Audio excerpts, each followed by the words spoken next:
Over the last few months, my team and I have been heads down building with one singular focus. How do we help companies stay truly customer obsessed as they scale? 60% of the time, it works every time. So we hopped on a plane to go and meet some companies who are doing exactly that. We hit record and we talked to them about their life and their work. In this episode, we meet Tyler Denk. Tyler is the co-founder and CEO of beehiiv, a one-stop shop for any company or creator looking to dominate in the digital economy. What's incredible about Tyler is he's effectively running 3 businesses in one across newsletters, websites, and a dedicated ad network. That strategy is clearly working. beehiiv counts Time Magazine, Boston Globe, Brex, and thousands others as customers today. They've scaled past $20 million in recurring revenue, have raised over $45 million from world-class investors. Though Tyler's story begins with the rejection from SpaceX, a moment that caused him to dig deep and figure out how to chart his own path. SpaceX was actually one of the most humbling experiences of my life. I gave a presentation in a room with literal rocket scientists. So I was trying to bullshit rocket science to rocket scientists. Yeah. They cut me loose after 30 minutes. Houston, we have a problem. That failure was a turning point for Tyler. Legit no money, sleeping on the floors of auditoriums, trying to get our first users. From down in his parents' basement to being the second employee at Morning Brew. It was there that he learned how to build the growth engine to scale a business to millions of subscribers. And it taught him what he needed to know before starting beehiiv. But our wedge was like this referral program. That was like the silver bullet for Morning Brew. It helped us grow by 1 million subscribers. But the road to building this great company had some devastating low points. Tyler's co-founder, Andrew, tragically passed away 6 months after starting the company. We were like a bunch of no ones and had a year of runway. And we're convincing very talented people to leave their well-paying jobs. And then the most important person at the company passes away tragically. And like it felt like everything was about to fall apart. What could have ended the company became a defining moment. Tyler somehow managed to keep everything moving, and his relentless focus on the business, his customers, and his team's work has turned it into one of the fastest growing SaaS companies in the world. I think we could actually be like the heartbeat and like the core platform and operating system for anyone who's trying to participate in the digital economy. What Tyler shares in this episode is not just a highlight reel of wins, it's the unfiltered reality of building under pressure. You're working your ass off with no guarantee of success, and you could get crushed at any given moment or suit out of existence. In this episode, we talk about what true customer obsession looks like, how to build multiple world-class products simultaneously, changing go-to-market motions mid-flight, entering new markets, and so much more. This is episode 4 of Speed. Tyler, so good to see you. Great to be here. Thank you so much for coming on Speed. I really appreciate it. Never been happier to be here. We haven't spoken a lot about what format is and what we're doing as a product, but we really wanted to start talking about some of the things that we really care about as a company, right? And Speed is a series about some of the fastest builders in tech right now that are doing a couple of really interesting things that are hard, right? They're moving exceptionally fast, though they are managing to do things at an extraordinarily high quality. And they're managing to stick very close to customers as they do it, right? And those things are really hard to do together. And I thought that beehiiv was an extraordinary example of that. So to start a little bit, let's talk about you first, right? You've got an interesting background, right? You studied mechanical engineering. You have done lots of different engineering roles, product roles. You were at Morning Brew. You did a little stint at YouTube. You then founded your own company. Apart from being a founder, how do you think about yourself? Like, what are you? I'm a builder, honestly. I just love building tech. Software is so interesting because I'm like a perfectionist, right? And there's just like this never-ending optimization problem of you launch something and there's always things you can tweak to make it better. And so like for me, it's like I love doing things that have an impact. And like one of the points you mentioned is having like a close touch point with all of the customers. I think we are as dialed in as possible in terms of like what our customers want, what we can do to improve their lives and have better outcomes. And then building tech that can constantly just get better and better. It's fun, like it's a never ending problem. It's like really challenging. And like anyone who's done SaaS knows like the always on aspect of like, it's late here, Australia is coming online, there's problems to fix, like there's always things to be improving. So it's like super fun. So like building for me is honestly like what keeps me excited.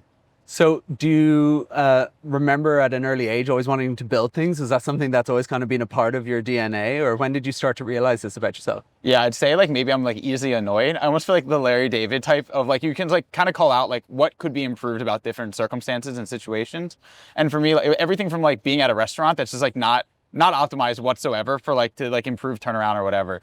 So like I'm always just like identifying different businesses, how they could be. So that's what improved. drives you crazy. Yeah, it's like OCD. I just want to see like efficiency and like whatever good outcomes. And so like I don't know if I ever had like the classic every founder talks about they got a computer when they were 7 and they started tinkering around and that's how they fell in love. Like I never really had that. I just like I noticed as soon as I got even my first job that I wasn't just like an employee. Right. I care a lot about what I do. I would always like overachieve whatever I was working on and wanted to have like an excellent outcome for everything. And so for me, I don't know, just like that ownership mentality of really wanting to drive like quality results has been appealing to me. So to go back to your time joining Morning Brew, right? You were there 3.5 years. Must have been an interesting decision at that time in your life. What was it about that company in that moment that actually made you want to join them, and what was that experience like? Yeah, the backstory there is I knew Austin Reef from growing up in Baltimore, and we actually spent a summer in Israel together when he first launched Morning Brew, and I was working on a different startup. And I was building like this tech two-sided marketplace. I thought it was the shit. I was like, oh, this is so cool. And he's like sending an email. I was like, yeah, it's a little lame. Like you're just sending an email every day. But we stayed in touch on that. And that company that I had built turned out to like not be a massive success, but I spent 3 years in college building it. That's where I taught myself how to code. That's where I taught myself like being very scrappy with like entrepreneurship. We were broke college kids and we were like driving to Harvard, Toronto, Michigan to like try to get student developers to use the platform. And we would like sleep on this like auditorium floors at these like college hackathons. Wow. So that was like the grit story of having like legit no money, sleeping on the floors of auditoriums, trying to get our first users and like posting on Quora to get users online or whatnot. And long story short, I never pursued a job or an internship in college in pursuit of this own startup. I graduated with $120,000 of student debt. Austin calls me one day. I'm like living in my parents' basement at home, trying to like apply to jobs. And Austin's telling me how Morning Brew is actually growing really quickly. They don't have an engineer and they're looking for someone to build like a referral program. And the only engineering experience you had at this time is building I had a startup. I I never took classes in college. Big risk for you and big risk for him, right? Big risk for him. Yeah. Right. So I never took a college course on. So like I've always had the self-doubt of like you can, unless you've gone through like official like courses, you build things and you're like, is this like the right way? Like no one ever told me this is right or wrong. Yeah. The only experience I had, no internships, no college courses, just like building my own startup under like my own supervision. So like I could have built everything wrong and it wasn't a massive success. So they could have built everything wrong. Yeah. But Austin's like, hey, we just need someone to build this like, it was a referral program, kind of like the Skim had. And just like, we'll pay you $3,000 if you can build it. At the time, I'm $120,000 in debt. I have a screenshot on my phone and my bank account had 55 cents in it. And like straight up broke as possible. Right. And I was like, of course I know how to build that. Like literally lied through my teeth, had no idea how I could possibly build that. The only experience I had, no internships, no college courses, just like building my own startup under like my own supervision. So like I could have built everything wrong and it wasn't a massive success. So they could have built everything wrong. Yeah. But Austin's like, hey, we just need someone to build this like, it was a referral program, kind of like the Skim had. And just like, we'll pay you $3,000 if you can build it. At the time, I'm $120,000 in debt. I have a screenshot on my phone and my bank account had 55 cents in it. And like straight up broke as possible. Right. And I was like, of course I know how to build that. Like literally lied through my teeth, had no idea how I could possibly build that. And fake it till you make it. Faked it till I made it. Almost quit 3 times. Like many times it was like 2 a.m. I'm trying to build on this like WordPress website. No idea how to do any of this. And almost texted him like, I lied. I can't figure this out. Stuck with it, eventually figured it out. And he was like, now that you prove that you can build that, we have this like laundry list of things to build. Would you be interested in building any of that? It's the first time I've had money in my bank account in months. I was like, sure, I'll do whatever you want. One thing led to another. I worked with them all summer on contract. And the truth is like, I didn't really want to join Morning Brew. They were a 3-person company sending email newsletters. And I was like, I applied to SpaceX and like flew out to LA for like a final round interview there, which I did not get that job. But I was like really interested in like hard tech or like different types of stuff, not sending email newsletters, which is funny to say now that I built my entire career off of email newsletters. Yeah. What I think got me attracted to Morning Brew was one, like that early startup, like they gave me access to everything. Like there's no like, this person can only have like permissions for this. Like I saw everything. Right. I would see the hundreds and thousands of replies that they would get to the email every newsletter or every morning when people were like, I can't start my day without reading Morning Brew. Or I've told my parents, my friends, and my teachers all about Morning Brew and they're obsessed with it. So I saw like that fandom up close. And so my bet at the time was, I think they could build like an education business on that. I think they can scale really quickly. I think there's a huge opportunity in media. And there's like a bunch of potential avenues where they could have built a real sustainable business. And for me to be the second employee and like kind of have that white space to build everything, Yeah. kind of going back to like me and like what gives me energy is just like building and tinkering on things. Exactly. They gave me full autonomy to do everything. And that was kind of the promise when I joined, and they trusted me, and it worked out pretty well. So SpaceX's loss was Morning Brew's gain. SpaceX was actually one of the most humbling experiences of my life. So I got through like the first 2 to 3 rounds of interviews. So they wanted like a mechanical engineer who knew how to do software, which is like fairly rare, I suppose. And so I was this like weird combination of like, I never had a mechanical engineering internship, and I was like neither, but kind of both. Yeah. And so they were like, that's a really interesting fit for what we're doing. Made it through like the first 4 rounds of interviews, did a project where I built like a Pokedex or whatever. It took me like 12 hours of stressing. And they're like, oh, we'll fly you out to LA. And I'll never forget where they were like, so here's the schedule. If you make it past this first round, here's like what the rest of your day looks like. And I'll never forget when they said, if you make it past that first round. And I was like, you're saying you're going to fly me across the country, put me in this hotel, pay for everything. And there's a chance and I might not make it past the first 30 minutes. Like, how ridiculous is that? And needless to say, I didn't make it past the first round. I gave a presentation in a room with literal rocket scientists who like tried testing like my knowledge on certain things. And like very valuable lesson I learned is you really can't bullshit. It's very valuable to say, I don't know the answer to that, but I was 22 and didn't know that lesson yet. Yeah. So I was trying to bullshit rocket science to rocket scientists, and they basically cut me loose after that. And I was like a huge Elon. You know what? That was probably the right call on their behalf. In retrospect, everything worked out for a reason, but I'll never forget. Like, were you upset at the time? Were you like, I mean, I love SpaceX. I love that type of like hard tech. I loved Elon. Yeah. And they flew me out to like potentially a dream job right out of college, especially when I was like self-taught software developer, never had an internship, like almost landed like probably the coolest engineering job you could possibly get. Yeah. They cut me loose after 30 minutes. I like went down to like the Manhattan Beach Pier, sat by myself, like literally tail between my legs, and I was like so gutted. I was like so embarrassed to even tell people that they flew me out, and I lasted literally 30 minutes, but ended up like, I mean, everything fell into place, and like it's a funny story, but like to tell you like, I guess the backstory of like, was Morning Brew my dream job? No, like SpaceX was my dream job. Right. I just didn't get that job and ended up at Morning Brew. So you didn't make it as a rocket scientist, but you started seeing the promise of email and newsletters. Was your time at Morning Brew spent clocking all of the things that you think that Morning Brew should have been doing differently or better? Were you seeing these opportunities unfold that you couldn't manifest in Morning Brew that you wanted to do yourself later? Like, how did that work? Yeah. Because it's unusual for someone to go into a company, for that company to then sell, for then you guys to come out and then do, seemingly a pretty similar sort of thing. Why Morning Brew is the greatest experience that I've ever had is like from the employee. Granted, there's only 2 options that I've had as like a job. Is like Austin and Alex hired me and fully trusted me. And they were like, if this is what you think the best use of your time is, like, we trust you to spend time doing that. And then when you look up after 3 years, I basically built the website, the newsletter, the referral engine, the CMS, and the ad platform, which is really just like a precursor for what beehiiv is today. And so again, the credit goes to like the Morning Brew vision and content was like amazing. The writers are like world class.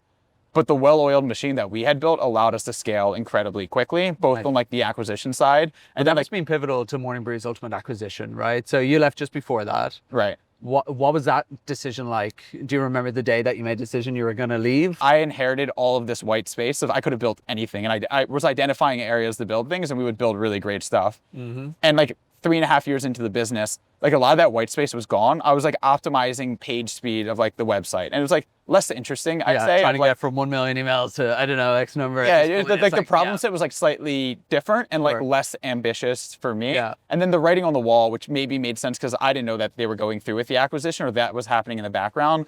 But like there's always like that interesting transition, which I'm sure you're aware of from your last company, of like early startup team, and then eventually you kind of have to like mature and you bring in like senior leadership who's like been there, done that, and it kind of levels up the org. Yeah. And I was this like 26, slightly arrogant, slightly justified in the sense that I thought I knew this business inside and out, and I did, and I thought I built everything. And the writing on the wall was they're going to bring in like a senior product lead so that I would report into. And I was like, again, like the founder in me is just like, I don't want to report to like this like polished PM from like Vox who comes from like the media world. Yeah. So during that time, obviously the Morning Brew acquisition is unfolding. Like obviously then you're really starting to think seriously about building your own business. Do you remember the moment at which you were just like, fuck it, I need to do this. Like I need to build this now. I need to just get out and start something. Yeah, it was even before I started YouTube, to be honest. Really? So, like the impetus, like me and my now co-founder, one of my co-founders, Ben, he was the first engineer I hired at Morning Brew.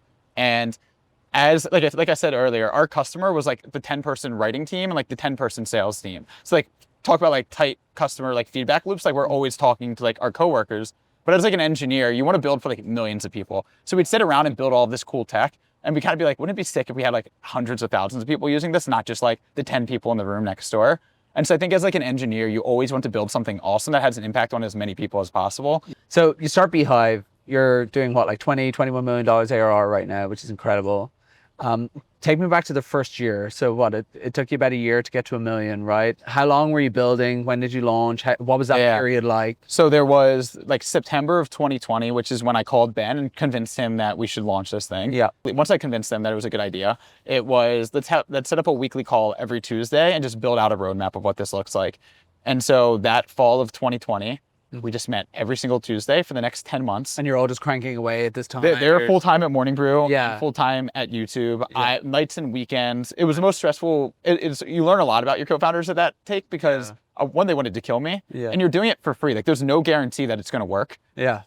This was the highest anxiety moment I've ever had, I think, in my life for a few reasons. One is because like you kind of see that vision, but so many people have these ideas and they're so fragile. And then you don't have any feedback. You don't have any revenue. Yeah, you're building into the abyss. You're building to the abyss, and no one might not even want what you're building. Exactly. Or like Ben could be like, hey, just got an amazing promotion at Morning Brew. Like there's no way I can turn around. So many things would have fucked you. So like there are so many things. Or like our wedge in the market was, and Substack had existed for 3 to 4 years at this point, but our wedge was like this referral program, which is like less effective today. But at the time, that was like the silver bullet for Morning Brew. It helped us grow by 1 million subscribers. And there was like off-the-shelf software that was like really terrible. So it was like, can we build email, website, and a referral program all in one software? Nice. And like, it's basically the Morning Brew in a box. And I thought that was really validating. The thing is, any of our competitors could have saw that as an opportunity, launched it while we're in this like fragile 10-month period, and then their entire go-to-market's done. Yeah. And so, and I violated my non-solicit and non-compete by working with them. So like anxiety is like, I think maybe statute of limitations, I don't know what to say.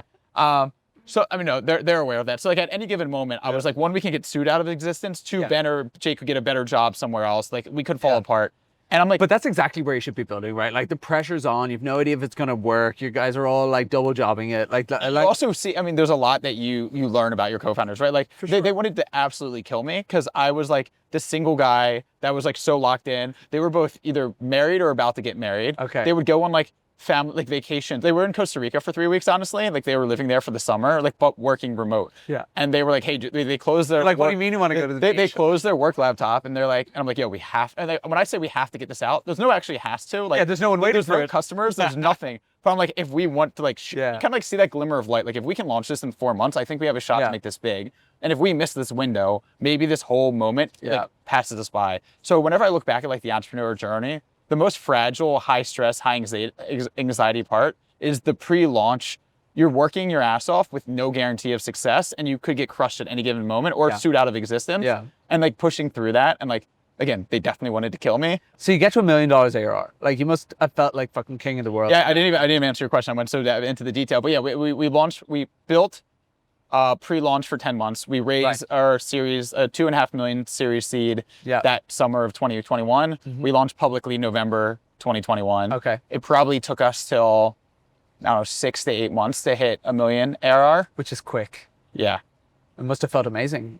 Felt great. So our other co-founder and CTO passed away like 4 months into the business. And that was like an existential, like, because you also, so one, like, again, it's all in context of like, you don't think it's going to work because most startups don't work. Sure. You're sprinting for 10 months. Your co-founders all want to kill each other. Yeah. We get off the ground and like people are signing up and paying and the product is like as elementary as it'll ever be. Yeah. And everyone's panicking. They're giving you issues that you can't handle. And you're like, holy shit, like this thing might work. And you go from like 4K MRR to 12K to 20K to like 30K. And you're like, wait, we are like actually seeing like some escape velocity of like product market fit. People want this. People are willing to pay for it. But you're so fragile. Yeah. And then when Andrew, our CTO, passed away, it's like the most existential one. Like there was like scaling issue. You hit your like first scaling issues. Like he's owning that. Yeah. He knew he was a unicorn engineer and like by far the most talented person I've ever worked with. And like it's so selfish to like put the company in like light of like him passing away. But it's impossible to separate the two, right? Of course. It's like the closest person to me that's ever passed away by far is Andrew. And then like you're like, that's terrible. I feel terrible. And like but you can't. It's like such a fucked up thing that you can't separate the business. And you've got a lot of people relying on you, right? You got to respond. And at that point, we had like 6 Yeah, you've got employees, you've got we have investors, people that have got like sales, took like- more of a risk than anyone else when Yeah. the product was shit and we're making 10K a month. Yeah. And we're like, hey, leave your high-paying startup job that's like doing extremely well. Mm-hmm. You have like 2 kids and a wife and like a house and a mortgage. And we raised $2.5 million, which by the way is only going to last another year. Yeah. But like, trust me, I think this could be something big. So like, Yeah. you take a lot of pride as a founder when you can, and storytelling is like everything, but being able to convince your early employees when there's like, and maybe as like a second or third time founder, it's like a bit more believable and like you have more recognition. But like at that stage, we were like a bunch of no ones and had a year of runway, and we're convincing very talented people to leave their well-paying jobs, take a pay cut at this, like a hope that this could be something big. And then the most important person at the company passes away tragically, and like it felt like everything was about to fall apart. Yeah. And this was all PLG right at this time, so self-serve. But like, was it really self-serve? Where, like, presumably everyone required like an enormous amount of hand holding. I did customer support for the first year and a half. Okay. Which Which is very valuable, right? And we spoke to Manny Medina, who built Outreach like $5 billion. He was saying, you know, just the power of not extracting yourself from those problems when customers start to encounter issues in the product, right? Like just diving straight in and actually being that frontline support, so you actually know how to solve that. So I think there's a lot of value in that, right? It probably gave you a roadmap for next year of what you need 100%. To build. I'd also say like the experience with Andrew and the early days of not delegating too soon, like hardened me, I think, as a founder in the sense of like our chief of staff that you were just talking about is like, yo, this is like, he came from big tech. He was like, yo, this is chaos. Like there's so much shit going on. I was like, this is nothing. Like there was a time where I was like doing demos and sales calls. I was onboarding, like building templates for people. Whenever there was like an issue with any customer, like there was no support line. There was no customer support team. Like I was customer support. Right. I'm answering texts, phone calls, emails. I'm like debugging things. At this point, I'm still in the code. So I'm like building shit as well. I'm building out like our product roadmap. Like, in the early days, you do everything, and right? And probably at the same time telling investors like it's entirely self-serve. I mean, yeah, it's so amazing. easy. It's so easy. Yeah. So like, I mean, like it's not just me. Like the whole team had like that mentality. But I think the longer that you can keep that DNA, like those early employees, all today to this day, are doing 10 things outside of like their initial roles and responsibilities. Right. And I think the longer that founders can stay in that like mindset, like the better. And like today, like there's still chaos happening because we're growing, and like there's always things that are, whether it's a customer issue or a vendor goes out and like whatever you have to deal with. But like nothing compares to like thinking the entire company's going to go down at like any given moment in those early days. So now at your point, right, 20+ million ARR, still growing very, very quickly. Do you feel in a more steady state now? Because obviously, you know, my follow-on question is how do you get from 20 to 100, right? Like, but do you feel in a more stable position now, or do you think that feeling of panic ever goes away? No, panic never goes away, at least for me, right? Like I was telling you earlier that like I'm more stressed when I'm not stressed, because I feel like that like we are net off. I know there's more to be done at any given moment, right? So like how can I be optimizing my time? I also say like I think discomfort is a good thing for like not getting complacent. And so the thing that I think we've done well is like we launch like a new product or feature like every 2 weeks at a minimum. And so we're constantly pushing the boundaries of like what's possible on the platform, trying to expand our addressable market, trying to prevent churn. And if we aren't constantly pushing the limits, like one, it's extremely uncomfortable, right? Like we have to get everyone in the team, from customer support to like the knowledge base to like product and sales, understanding like what we're launching. And so there's like a new product and a new thing that everyone has to learn like every week or so. And so I think that constant pushing the limits keeps everyone like on their toes. And there's also like a lot of room for error when you're moving that quickly.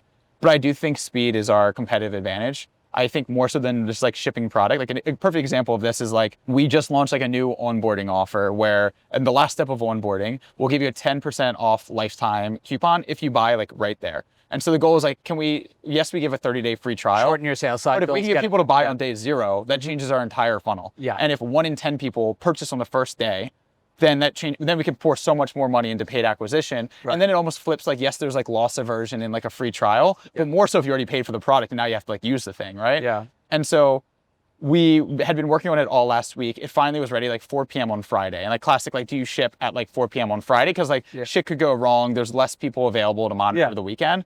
And I was like, no, we're 100% shipping this and we're going to monitor it all weekend. We got 40 upgrades over the weekend. And it's like that small decision doesn't feel that big.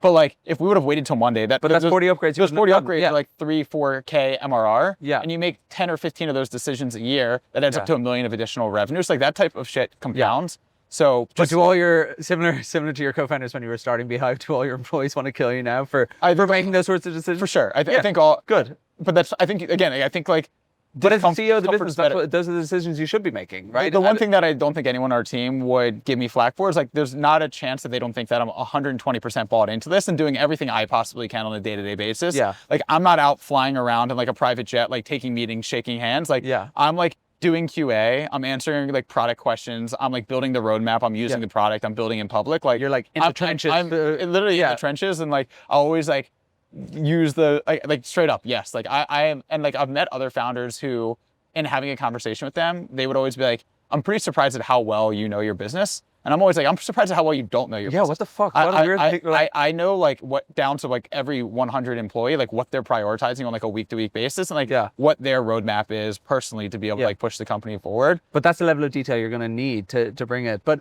it's interesting, right? So talk to me about your customers. Your customers span, you know, this woman who's got a newsletter about her dog that goes to 3 subscribers, to Time that are migrating millions of subscribers. To Russell Westbrook, to Arnold Schwarzenegger, to independent journalists. Yeah. So how do you think about like your ideal customer for beehiiv today, and how do you think that's going to evolve? I think it's the $1 billion question, and like it's the one that's like very top of mind, because I think we're going through like a pretty interesting transition right now.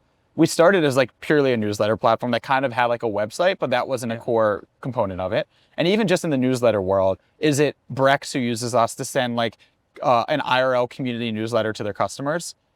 We have like Time, a massive publisher. We have hobbyists like myself. We have Arnold Schwarzenegger. The ICP is so wide for anyone who wants to send an email. Yeah. And so that is both an amazing thing and our Achilles heel in terms of understanding like our marketing and like go to market. Because people will land on our website and not think that the product is for them, because it's hard to speak to everyone, obviously. Yeah. And then it even gets more complicated in the sense that we acquired a website builder a year ago. We launched it native into our own product. So now you can build, and I think we can compete with WordPress, Squarespace, Wix, Framer, so that the website builder market is massive. Yeah. The newsletter and email market is also massive, right? Which you think is bigger if you're to I think everyone wants a website. I think email is the better wedge. I think for owning the distribution and the ability to reach your customers or audience, like, and email is hard. Email is so hard to do at scale. I think that's an incredible wedge. Website, I think anyone who wants, like, whether they're a mom and pop store, whether they're a digital entrepreneur, whether they're selling or booking time online or whatever, like having a digital home, I think that space is massive, and you've seen it with the growth of like all of those website companies. And your value prop to the market, though, is going to be those two things combined, right? With the ad network. Yeah. So that's why I think my job is super interesting, because I think it's like 3 startups in one, in a way. Yeah. And it's 3 home run swings that, if they all coincide, and there are users that benefit from all 3. We have users that use all of our email capabilities, automations, like data analytics, whatever. They're using our website builder, which is fully integrated with both, and they're monetizing via our ad network. And if you're in like that trinity of like hitting all 3 of them, it's such a sticky product, because there's not another product in the market that does all 3 of those. But what is that profile of customer that you think, like what is it, the profile of customer that you want to bet on that really needs those 3, right? That gives you that sort of retention? Yeah. Is it the big publishers? Is it the smaller organizations? Is it smaller companies that want to grow into these bigger? So right now it's a little bit of all, and like that's what, like that's really, we're like, again, we're at a very interesting inflection point, because like we never lead with our website builder. We're still an email newsletter platform that has an incredible website builder. Clear in the message. But I think there's a world where the website builder is our highest velocity team right now, where like if the website builder can do everything you can do on Wix or Squarespace or WordPress, and that is the bigger market, couldn't you just flip that value prop to be we have an incredible website builder where you build your storefront, your content, whatever. By the way, we also have the best, and like, why would you copy and paste content from your website into MailChimp or whatever? We actually have a fully integrated email solution, which is the best in the market, and you can monetize your emails on top of that. And so I think that's a really interesting value prop. We haven't flipped it on its head yet, but I think that's like some of the experimentation we need to do. To answer your question more directly, like right now we're going after a lot of large publishers. We have The Ringer, Vice, Time. We have independent journalists, which is great. We're also seeing like an interesting new go-to-market motion of like, what about just SaaS companies who have a very sophisticated funnel and use content as a way to nurture leads and drive conversion? So like that's interesting. An example of that is HubSpot acquired The Hustle. So The Hustle was like our rival newsletter at Morning Brew. It was like more of like the West Coast, Silicon Valley builder tech person, and HubSpot acquired them. And the thinking is like, no one wakes up and is like, I'm going to spend $50,000 to buy HubSpot today. But if you now, in the Hustle's newsletter, every ad spot is just for HubSpot. Yeah. So they're providing value in the form of like interesting content. They're speaking to HubSpot's ICP, which is like these tech builders, entrepreneurs, startup employees. And then after you've read 100 hustle newsletters and you see HubSpot in every single one, the day that you wake up and you're like, hey, I want to buy a CRM, HubSpot's top of mind. Yeah. And so HubSpot has like a very sophisticated funnel to be able to think long term, where a lot of these like software platforms are very short, direct response. Like we're going to show an ad, get them in funnel, try to convert them right away. But for these high ticket items, you like can't really do that. Yeah. And so we're seeing something, Kalshi's using us, Brex is using us. We're talking to a few other large companies like that. They have tons of funding and revenue, so that it's not like cash strapped businesses, which is a great thing to check. Great, like a nice buyer, right? And they already are creating content for all of these different social channels and the blog. Like to have content marketing in the form of a newsletter to nurture their leads, keep their customers engaged, keep their product top of mind. That's like a new go-to-market that we're focusing on. And I think there's like a ton of promise there as well. It's a different muscle and organization to run though, right? Like from the PLG, maximizing your top of funnel, minimizing your churn. This is much more longer sales cycles, helping customers to onboard, managing that process. How have you found like balancing those two different sides of the business, right? Because I think as I was thinking about this, right, you kind of got like 3 different product lines, more to follow. You've got 2 very different segments of customers that you're selling to, that one you kind of probably want to bet on more going into the future. So you've actually got a complex setup here. How are you thinking about building out these new skills of selling and onboarding these sorts of customers? Yeah, I'd say the first 36 months, we didn't have a single seller, maybe like 24 months. It was all PLG. Okay. And when people would ask us, like, do we have a sales team? I was like, why would we ever need a sales? Like, you kind of feel like the man. You're like, yo, people just sign up. We don't talk to them. Yeah. They onboard themselves. They pull out their credit card. They pay. It's amazing. And then eventually you get a few higher touch customers who are like, I need a demo. I need to know there's like a human on the other side of this. And I would take those demos. And after we got like a constant stream of like, I was like doing like 10 demos a week. I was like, that's not sustainable or the best use of my time. So that's when we hired our first salesperson to basically, they were just fielding inbound. We had a great PLG motion. We had a great brand and marketing presence. People were coming inbound to us. We just needed a demo, closing the deal, taking their credit card and onboarding them. So that's how our sales function grew. Yeah. And then we've now grown that to quite a few people. Yeah.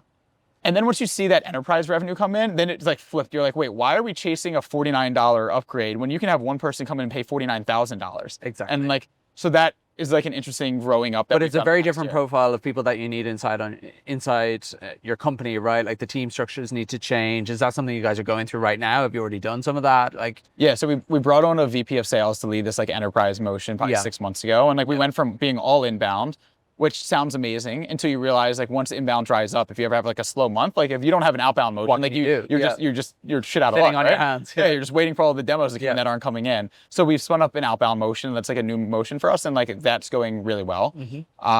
We're hiring a new VP of growth to like lead this, like, because we do have a very interesting funnel. For every point that you've called out, we have a bunch of different ICPs. We have a bunch of different use cases. You could use the product just to send your investor updates, and you don't need the monetization or the website. But you also have people who are hyper-scaling newsletters as like business entrepreneurs and want everything. Or you have these companies. So yes, we're kind of like bringing in the right people that have this experience as like, they can do PLG and enterprise, understand how it's like a symbiotic relationship. And ideally, the credibility you get on the enterprise side brings in a lot of the PLG and like the long tail of users who look up to these. And like vice versa. A bunch of the PLG marketing that we're doing will also drive brand awareness to get more of those enterprise deals in the funnel.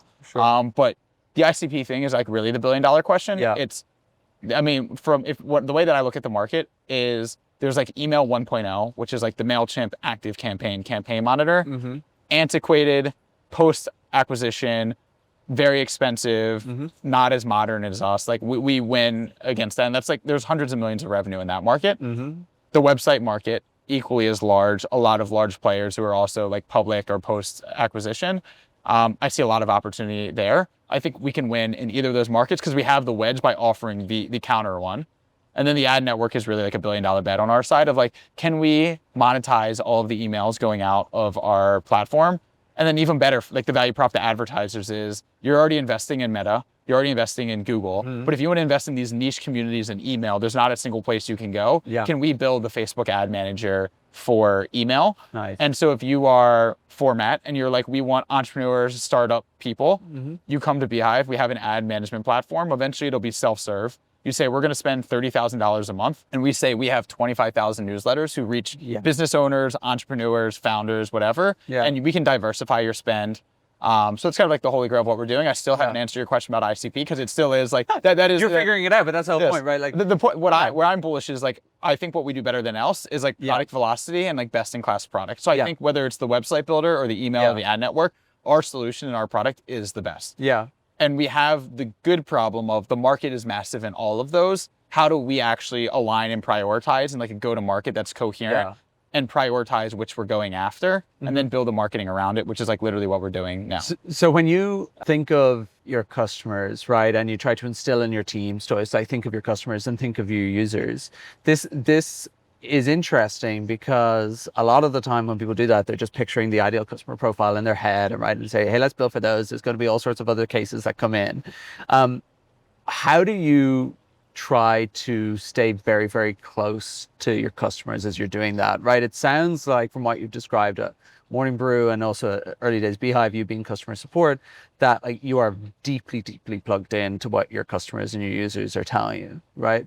How has that changed as you've scaled and how are you thinking about that for also as you grow the team? Yeah, I mean, it's gotten just as tight. I mean, I'm not answering support tickets anymore, thank God, but like the first 2 years of me actually answering, like I would end my night at 9 or 10 o'clock and then start support tickets like 10 to midnight every single night. So like that built out a lot of the roadmap just on feedback and people complaining about what we didn't offer. Today, like the whole building in public persona helps a ton. So I'm constantly sharing what we're building, what we're working on, what we just launched. I write my weekly newsletter of like, here's these big initiatives we're building, here's a new feature that we're building, here's this new milestone.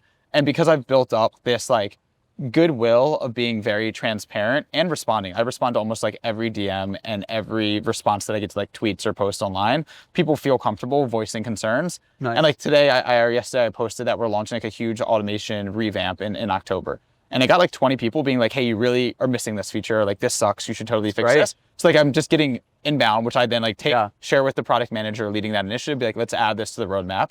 So I'm getting constant feedback. I think you kind of have to build like that flywheel of showing that one, that you can put yourself out there and not feel vulnerable about exposing the roadmap or whatever else. Two, not get offended. So make yourself make yourself open to the customers, right? Do you ever find though that internally in your team then it's like, oh yeah, well, Tyler's going to hear that from the customers, like, oh, I don't need to be that close to the customers because like Tyler's got that covered. He's getting 20 DMs or like... No, I mean, and again, like we're so hands-on with our customers. Like our competitive advantage is I think we go so much deeper and like we go well beyond the scope of our job to like onboard customers and make sure that they're having success. And so from like in our enterprise segment, we have like customer support or customer success agents, not agents, customer success managers who basically work with all of our enterprise. And they don't really hold back and being like, hey, this is like, I'm paying a lot for this and like you're missing X, Y, and Z. Nice. And it's frustrating to hear, but X, Y, and Z is now on the roadmap for next quarter and like we'll prioritize it. So I think you just have to have the willingness and like the humbleness to know that like, or the humility that the product is far from perfect. I think we're best in class at shipping and I think we can get there. But we're still 3.5 years old. And I think the fact that we put ourselves out there and rather than getting defensive of like you calling out everything that's wrong with the product, I view that as an opportunity that we can get better. And I think a lot of people have to get over kind of like this like perfectionism. Like I'm fully in the camp, much to like my team hating me, of like, even if it's 80% done, just go. Unless it's like financial stuff and like money transferring, which we don't want to fuck up. Like if it's 80% done and like that last 10, 20% is going to take forever, let's ship it. Let's have everyone tell us what sucks about it. And that will dictate what. Also, this cheat code there is like engineers will respond a lot faster when it's in production.